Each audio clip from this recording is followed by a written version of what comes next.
म्हणजे मुलीला कुठेतरी नाटकामध्ये आहे आणि ते सांगता सांगता जीवनातला अनुभव देणं.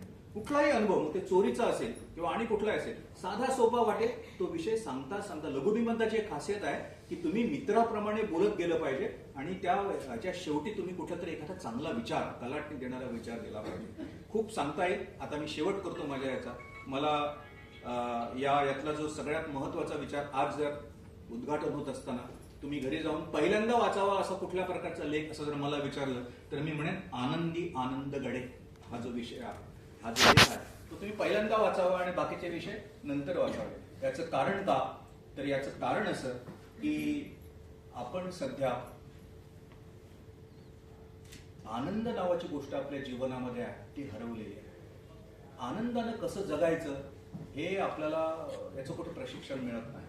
तेव्हा तिचं म्हणणं असं आहे की तुम्ही आत्ताचा जो क्षण आहे, हा गेल्या शतकात एक मोठे तत्ववेत्ते जगातले जे कृष्णमूर्ती त्यांनी असं म्हटलं की माणसं दुःखी का आहेत, तर आत्ता मी बोलतोय ना ते सगळेजण काय माझ्या भाषणामध्ये नाही आहेत. माझं एक वाक्य ते ऐकतायत आणि दुसऱ्या वाक्याला कोण घरी जातो, तर नंतर मग असे बटाटवडा सामोसा कसा होता आणि त्याच्यामध्ये असे जात आहेत, पुन्हा माझ्या भाषणाकडे येतात.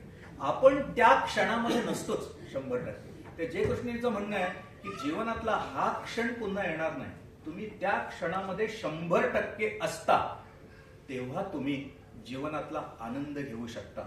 आणि जीवनातला आनंद आणखी तिच्या सगळ्या याच्यामध्ये एक सकारात्मकतेनं जगणं, पॉझिटिव्ह ऍटिट्यूड ज्याला आपण म्हणतो, आणि दुसऱ्याशी स्नेहानं जगणं, दुसऱ्याला प्रेमानं देणं. कुसुमाग्रजांची एक फार सुंदर कविता, ती मला हे वाचताना आठवलं. ते म्हणाले की या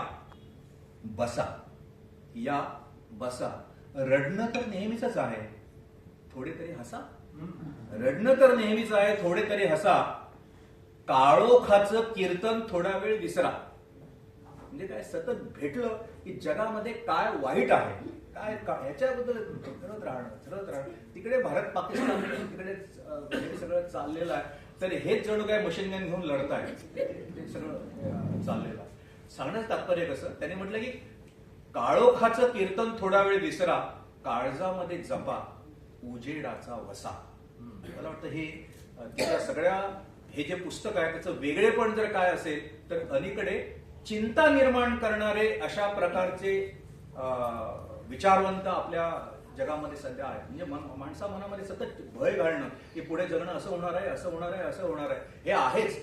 त्याच्यावरचे उपाय सुचवून छोटी छोटी सूत्र जीवनाची देऊन माणसानं आनंदानं कसं जगता येईल हे सांगणारे लेख लिहिलेले हे पुस्तक जे आहे अनुभवाचे बोल.